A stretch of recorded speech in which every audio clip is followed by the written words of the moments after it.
Hello, bienvenue sur ma page YouTube études et carrière professionnelle. Alors de retour encore pour un nouveau sujet. Pour tous ceux qui me suivent pour la première fois, je suis le chimiste.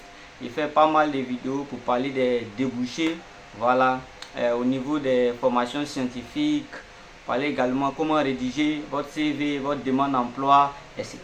Donc si vous êtes nouveau à regarder ma vidéo, n'hésitez pas à vous abonner. Si vous êtes ancien aussi, laissez les commentaires, partagez afin que cela puisse servir le masse de personnes. Aujourd'hui, nous allons parler d'un sujet qui est vraiment important, d'un sujet que plusieurs personnes se demandent, que tu sois au collège, que tu sois au lycée, que tu sois peut-être à l'extérieur de la Côte d'Ivoire, que tu sois en France, au Canada, dans un pays de l'Afrique. C'est un sujet, plusieurs personnes se posent la question dessus. Donc, j'ai décidé comme ça de venir vous en parler.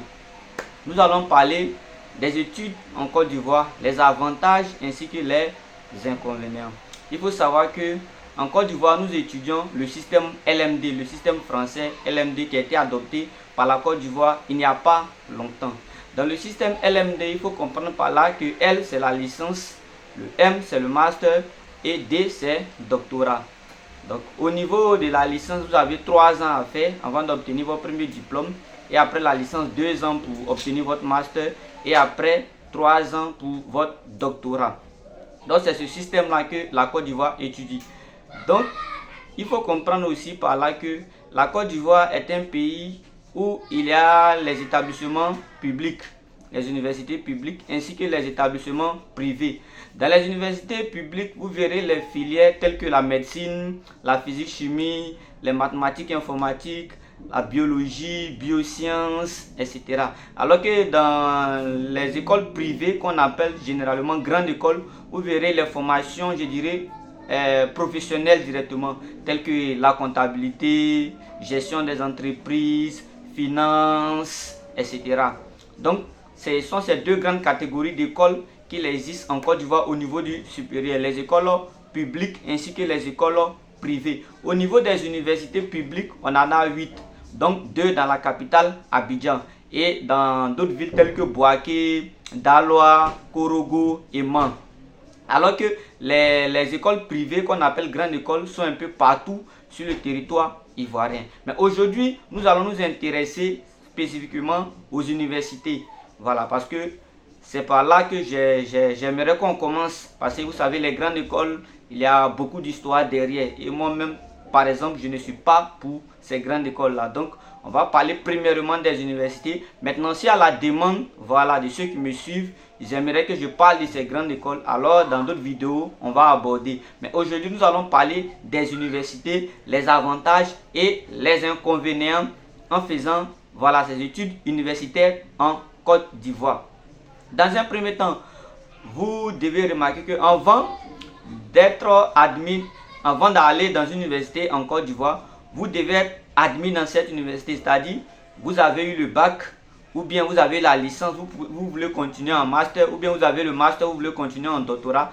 L'admission en première année de licence se fait par l'État, c'est-à-dire vous candidatez après votre bac et vous choisissez votre formation. Voilà, dans les prochaines vidéos, à l'approche des orientations, nous allons en parler pour que cela puisse aider plusieurs personnes, surtout pour ceux qui viendront fraîchement d'avoir le bac.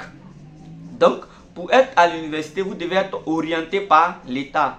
Voilà, par le ministère de l'Enseignement supérieur et de la Recherche scientifique doit vous orienter avant d'être admis dans une université. Et les critères varient en fonction des formations. Il y a les formations qui n'ont pas les mêmes critères que par exemple la médecine. Vous prenez la médecine ainsi que la physique, chimie, ou bien les mathématiques n'ont pas les mêmes critères d'admission. Et puis il y a le nombre de places aussi qui intervient en ligne de compte. Mais tout ceci n'est pas notre sujet aujourd'hui. Notre sujet, c'est au niveau des avantages et des inconvénients. Donc, nous allons commencer par les avantages. D'abord, le fait de faire ses études en Côte d'Ivoire, l'un des plus gros avantages que les gens ignorent, quelqu'un qui a déjà fait une partie de ses études, en Côte d'Ivoire, il peut réussir dans n'importe quelle université au monde. Voilà, c'est quand même choquant, mais c'est la vérité. Parce que là, vous allez voir que ici, d'abord, les conditions sont vraiment compliquées. les conditions sont compliquées. Donc pour quelqu'un qui a réussi à franchir des étapes dans ces situations-là, je ne vois pas c'est dans quel pays, c'est dans quelle université où on va le placer et il ne pourra pas réussir. Je prends par exemple un étudiant qui est en licence 3, disons de physique-chimie. Du lundi au vendredi, il a cours de 8h à 17h30. En plus de cela, nous savons en Afrique la situation de la famille. Et généralement, ceux qui sont dans les universités, ce n'est pas les enfants des riches. La majorité, en griffe, disons 90% même des gens qui fréquentent les universités en Côte d'Ivoire, ce n'est pas des enfants des riches. Parce que les riches préfèrent amener les enfants en Europe, voilà, aux États-Unis, etc. Donc, en surmontant ces difficultés qu'il y a ici, et que vous arrivez un jour par exemple en France où vous avez cours matin, vous n'avez pas cours le soir, ou bien vous avez cours le soir, vous n'avez pas cours matin, mais dans ces conditions vous pouvez réussir facilement. Pourquoi? Parce que déjà même la Côte d'Ivoire, on vous a formé, on a formé votre mentalité. Comme je cite l'un de mes enseignants chercheurs à l'université qui disait un jour comme ça que le système fait tout pour que vous soyez renvoyé, mais vous faites tout pour résister. Donc si on vous amène à un système, voilà, qui vous amène à travailler, à être relax, vous mangez à votre faim, vous avez les conditions qui sont réunies, alors vous allez réussir facilement. Donc il y a ce phénomène-là, c'est un avantage parce qu'on vous forme physiquement en même temps mentalement. C'est-à-dire vous êtes déjà formé aux situations de la vie. Donc il n'y a pas une université au monde où vous allez partir qui va vous effrayer après ce que vous avez vécu en Côte d'Ivoire. Donc ça aussi c'est un avantage. Au niveau du logement, voilà, parce que les étudiants, ce qui fait que, bon, voilà, parfois les étudiants sont un peu, ils ont des mauvais résultats, par-ci par-là, il y a des soucis, il y a des problèmes. Il y a quelques éléments qu'il faut déjà régler. Il y a le logement, la nourriture et le cadre de bourse ainsi que le transport. Voilà, donc quand nous prenons au niveau du logement, en Côte d'Ivoire, il y a une structure qui gère le logement et la nourriture des étudiants qu'on appelle le CRU. Au niveau des chambres universitaires, quand vous candidatez, que vous êtes sélectionné, les chambres ne coûtent pas cher. Les chambres coûtent 6 000 francs par mois. Voilà, disons 10 euros pour ceux qui sont en France qui me suivent, ou bien dans les pays où on utilise euros, disons 10 euros. Ainsi que pour le transport, il y a une compagnie, voilà, des transports qui gère du côté des bus en Côte d'Ivoire qu'on appelle la Soutra. Et vous pouvez acheter un ticket directement, ou bien vous pouvez faire une carte en tant qu'étudiant, vous pouvez faire une carte. Et cette carte-là, ça ne coûte pas cher, disons 3 000 francs par mois. Et près de 80% des bus sont éligibles à cette carte-là. Et 3 000 francs par mois diront 5 euros ou 6 euros. Voilà.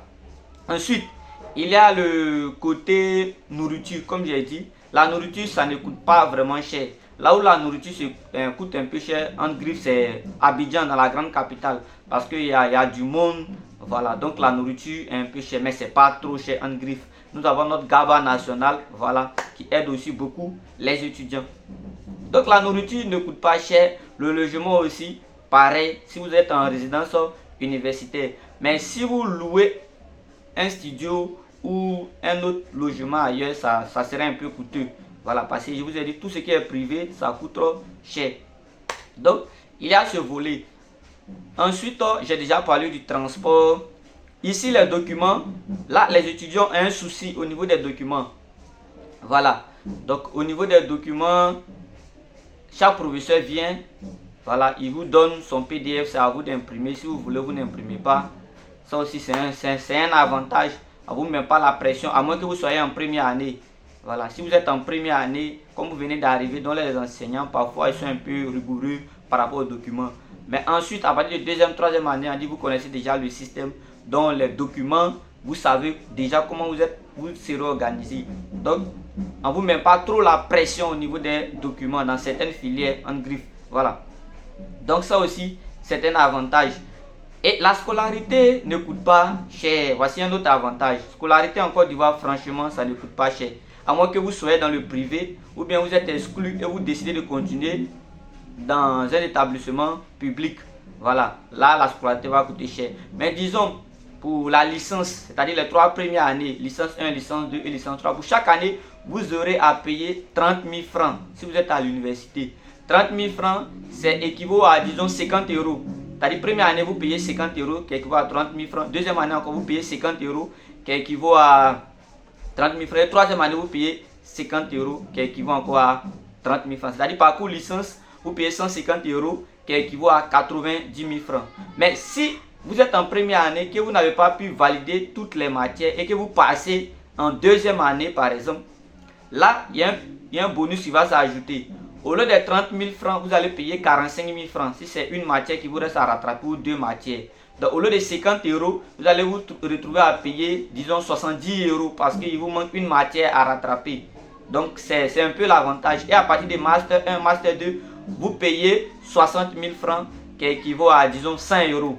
Et au doctorat, vous payez, disons, 90 000 francs qui équivaut à 150 euros, 160 par là. Donc la scolarité ne coûte pas cher dans le public en Côte d'Ivoire. Donc c'est aussi un avantage pour les étudiants qui veulent entrer dans les universités ainsi que les étudiants qui veulent venir en Côte d'Ivoire pour poursuivre les études. Donc c'est un peu les avantages. Maintenant nous allons entrer au niveau des inconvénients. Au niveau des inconvénients, on peut en citer jusqu'à cette vidéo ne finira jamais, mais on va essayer de prendre ceux qui sont un peu pertinents au niveau des inconvénients.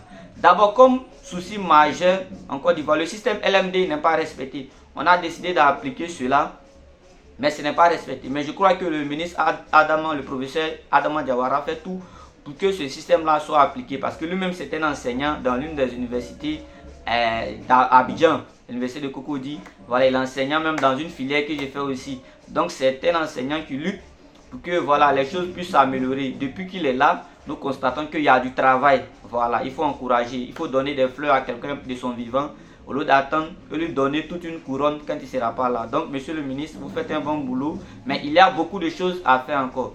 Voilà. Donc, c'est déjà bon. Ensuite, comme j'ai dit, déjà, le système LMD n'est pas respecté. Ensuite, deuxième élément, les laboratoires sont vides. Ça, c'est une réalité. Les laboratoires sont vides. Quand je dis vide, c'est vide. Voilà. Parce que vous pouvez, par exemple, moi je suis étudiant en physique-chimie. Par exemple, on peut faire les TP. On peut aller faire un TP où il y a 2 ou 3 personnes qui doivent faire le TP, mais vous pouvez être 10, mais 14. Parce qu'il n'y a pas de matériel. Il n'y a pas de matériel. Et parfois même, le seul matériel qui est là, je prends une pipette qui est cassable. On vous met là, les moniteurs, ceux qui vous suivent pour les TP, vous mettez la pression, vous avez peur. Parce que si vous cassez, vous allez payer. Donc vous avez tellement peur. La peur va vous obliger à commettre l'erreur. Donc parfois c'est compliqué, il y a un manque de matériel. Ensuite, il y a après les matériels, ce qui fatigue encore le système LMD en Côte d'Ivoire, ce sont les grèves. Voilà, ce sont les grèves. Les enseignants grèvent, les étudiants grèvent. Et ça, c'est un phénomène qui nous met en retard. Parfois, quand vous voulez candidater sur Campus France, à cause de la grève, vous ne pouvez pas. Parce que vous n'avez pas encore fini votre année. Nous sommes en 2024, vous allez voir que 2023, il y a d'autres universités, par exemple d'autres filières, ils n'ont pas encore fini de boucler l'année 2023 à cause des grèves. Donc c'est pourquoi il faut être responsable au niveau des enseignants, au niveau des étudiants. Il faut avoir des comportements responsables pour éviter toutes ces choses. Voilà, le système déjà connaît beaucoup de failles. Donc si ces phénomènes-là viennent s'ajouter encore, ça sera vraiment compliqué. Donc il y a le phénomène de grève. Vous ne pouvez pas faire une année académique en Côte d'Ivoire sans avoir de grève. C'est très rare. La seule année où je suis arrivé à l'université, où on n'a pas eu de grève, c'était ma première année d'arriver à l'université. Là, on n'a pas eu de grève. Et waouh, c'était vraiment un acte salutaire. Voilà. Donc, il y a le volet grève. Ensuite, il y a le cadre des études. Franchement, le ministre travaille pour que le cadre puisse s'améliorer, mais pour l'instant, c'est vraiment compliqué. Parfois, on vient faire des cours, il n'y a pas de vidéoprojecteur. Donc, c'est compliqué. Parfois, l'enseignant vient. Parce qu'on dit que c'est le système LMD, ce sont les étudiants qui doivent faire la majorité des choses. Donc quand l'enseignant vient, il n'y a pas de vidéoprojecteur, c'est compliqué. Et surtout pour nous qui sommes les étudiants, par exemple, en physique-chimie, qui est une filière déjà compliquée. Donc, vous voyez, un enseignant va venir, il va se mettre à parler pour un cours, voilà, qui est censé être expliqué au tableau, il va se mettre à parler parce qu'il n'y a pas de vidéoprojecteur. Vous voyez, conséquence, les résultats ne seront pas bons. Et les filières comme physique-chimie, maths, info, il y a toujours de mauvais résultats. Et un autre souci encore, le problème au niveau des enseignants. On a plein d'enseignants qui pensent que quand il y a moins d'étudiants qui réussissent, ça montre que lui il est fort. Alors que Nicolas Boileau dit, ce que je conçois clairement, c'est que, bon, j'oublie un peu la citation, mais je vais rappeler plus tard. C'est-à-dire, ce que vous comprenez facilement, vous pouvez le rendre aussi facilement pour expliquer terre à terre. Mais on a des professeurs, bon, qui donnent des sujets bizarres, compliqués. Parfois même une question qui est censée faire 5 minutes, le professeur lui va prendre 1h30 pour le faire. Et en plus de cela, il met dans d'autres exercices pour vous donner. Donc, ça fait que les résultats ne sont pas bons. On jette l'opprobre sur les étudiants à tout moment, alors que les enseignants aussi sont responsables. Donc, ils doivent revoir aussi les manières. Voilà. Aujourd'hui, tout ce que nous pouvons faire, c'est d'en parler. C'est pourquoi vous devez partager la vidéo afin que plusieurs regardent, afin que quelque part ça puisse aider. Voilà. Donc, ce sont aussi les inconvénients au niveau de nos laboratoires, au niveau des salles de cours, au niveau de nos enseignants aussi. Ils doivent se revoir clairement. Parce qu'il ne faut pas jeter l'opprobre à tout moment si les étudiants. C'est vrai, les étudiants ont leur part de responsabilité, mais les enseignants aussi. Je me suis renseigné un jour, il y a une université en France où ils ont fait un contrôle en ligne. Voilà, c'est un frère même ivoirien qui m'a expliqué. Ils ont fait un contrôle en ligne où il y a eu 2 ou 3 personnes qui ont eu seulement la moyenne. Mais l'enseignant a annulé son examen. Pourquoi? Parce que comment ça se fait qu'il y a plus de 70 étudiants, 5 étudiants, puis il y a 3 seuls? 3 seuls. Comment tu fais ton cours? Alors que si c'est chez nous en Côte d'Ivoire ici, l'enseignant il aura des ailes qui va marcher dans le campus. On va dire, ouais, lui là, quand il donne son sujet à 3 personnes qui valident, et c'est en ce moment on va commencer à l'applaudir. C'est une mauvaise manière de faire les choses. Dans le système LMD, ce n'est pas comme ça. Plus vous maîtrisez votre domaine, plus c'est clair quand vous enseignez. Mais quand c'est pas clair, les étudiants ne peuvent pas aussi valider. Je ne dis pas aussi les étudiants rester à la maison, ne venez pas au cours et puis vous allez valider. Non, je ne suis pas en train de dire ça.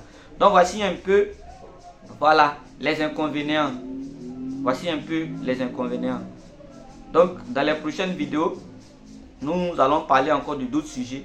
Mais n'hésitez pas à vous abonner, de laisser des likes, de partager, afin que cela puisse aider des personnes. Maintenant, comme proposition par exemple, voilà, qui peut aider. Aussi, il y a un autre aspect très important que j'ai oublié. Au niveau du tutorat, il n'y a pas une université en Côte d'Ivoire où il y a le tutorat. Ça n'existe plus. Il n'y a pas de tutorat dans nos universités. Nos bibliothèques ne sont pas occupées. C'est-à-dire qu'il n'y a pas de documents. Si tu veux faire des recherches, il n'y a pas de documents dans les bibliothèques. Il n'y a pas de tutorat. C'est-à-dire qu'on prend un devancier en master pour suivre quelqu'un en licence 1. Il n'y a pas. L'État va dire oui, c'est faute de moyens, on comprend. Oui, c'est faute de moyens. Mais on n'est pas obligé pour ce genre de choses-là débourser des milliards, aller emprunter des milliards pour débourser. Voici une technique simple. Moi-même, par exemple, je suis en licence 3, j'encadre quelques étudiants, voilà, de licence 2. Les étudiants de licence 2, dans 2 matières, je suis avec des amis, nous les encadrons. Dans 2 matières qui sont vraiment compliquées en licence 2. Donc, je prends quelqu'un qui comprend une matière, moi aussi, dont nous mettons ensemble et nous essayons de les encadrer. C'est comme ça les tutorats se passent. Mais on ne prend pas d'argent avec les étudiants parce qu'on se dit quoi? Que ces étudiants-là n'ont pas les moyens comme nous.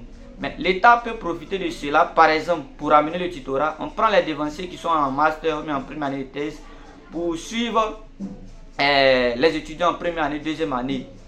Maintenant, concernant l'argent, concernant le budget, tout ça là, on peut faciliter. Si on prend par exemple des volontiers, voilà, l'université va choisir ceux qui sont volontiers pour faire ce travail de tutorat par exemple. Et en retour, qu'est-ce qu'ils doivent recevoir? Et par exemple, il dit bon, vous, puisque vous faites partie cette année du tutorat, vous par exemple, votre scolarité, l'État peut prendre une partie en charge. Ou bien vous n'allez pas payer les cas de bus, les 3000 francs que vous payez par mois, vous n'allez pas payer, l'État prend en charge. Vous allez voir que, ou bien votre scolarité, on prend en charge. Dans les restaurants universitaires, vous aurez par exemple, voilà, une carte qui vous permet de manger gratuitement parce que vous faites partie du tutorat. Parce que l'État ne peut pas vous payer par exemple 100 000, 200 000, 300 000 par mois. Mais si vous mettez ces petits privilèges, parce que les étudiants, le seul job étudiant en Côte d'Ivoire qu'on a, c'est cours à domicile. Voilà, qu'on appelle communément CD, cours à domicile. Donc quand l'étudiant fait ses cours à domicile, vous payez sa scolarité, ses documents. Mais si au lieu d'aller faire cours à domicile, l'État dit bon, par exemple, ou bien le ministre de l'enseignement supérieur dit bon, au lieu d'aller faire les cours à domicile, on va t'utiliser en tutorat. Là, l'argent que tu aurais dû gagner en cours à domicile là, nous, on va prendre ça maintenant, nous, on va financer tes études, on va payer une partie. Si tu es en master 2, au lieu de payer 60 000, tu peux payer par exemple 20 000 ou 15 000. Là, l'étudiant sera motivé parce qu'il a quelque chose. Maintenant, s'il déconne, on prend quelqu'un d'autre qui peut mieux faire le travail. Et dans chaque matière, si on essaie de faire ça, les choses vont s'améliorer. Ton transport, bon, on peut gérer ça. Ta scolarité, on gère. Les documents, on va te donner une petite prime qui va t'aider dans les documents. Vous allez voir que les choses vont marcher. c'est aussi un moyen pour améliorer notre système éducatif. C'est aussi un moyen pour améliorer nos résultats. Parce que quand c'est entre étudiants, le contact passe vite. Alors que entre enseignants et étudiants, parfois même tu as honte de poser des questions à l'enseignant. Il te dit, c'est quelque chose, bon, c'est tellement facile. Si je pose, soit mes camarades vont se moquer de moi, ou bien l'enseignant va se moquer. Mais quand nous étudiants là, il y a des choses simples, tu peux me demander, puis ça reste entre nous, et puis ça passe.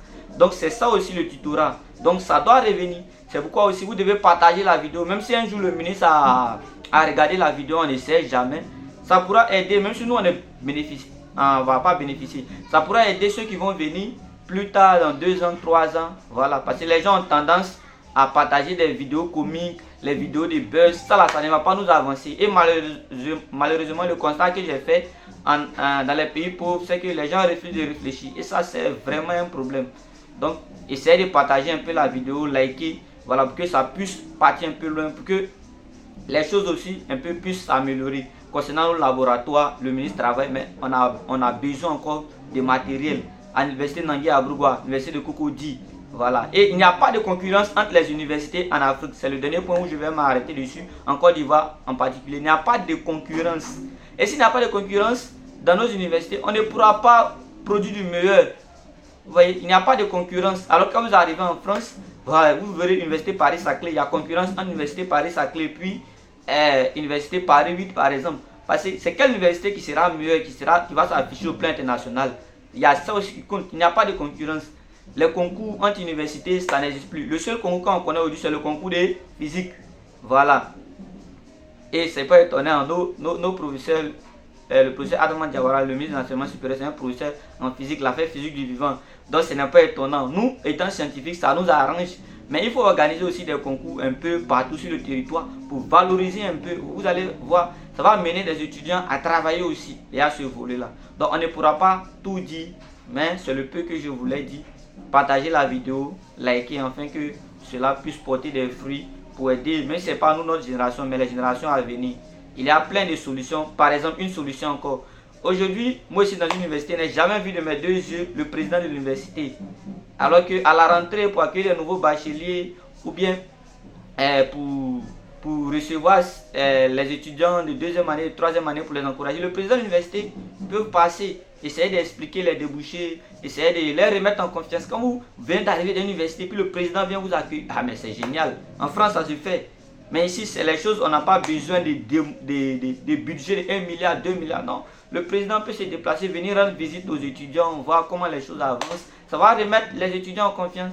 Et bon, par exemple, vous faites une activité au fin fond de l'Afrique là-bas, ou bien au fin fond de la Côte d'Ivoire, dans un petit village à l'ouest. Et puis on dit aujourd'hui, le président de la République vient te rendre visite, vient te saluer, comment ça va? Ah mais, vous allez voir le meilleur travailleur au monde.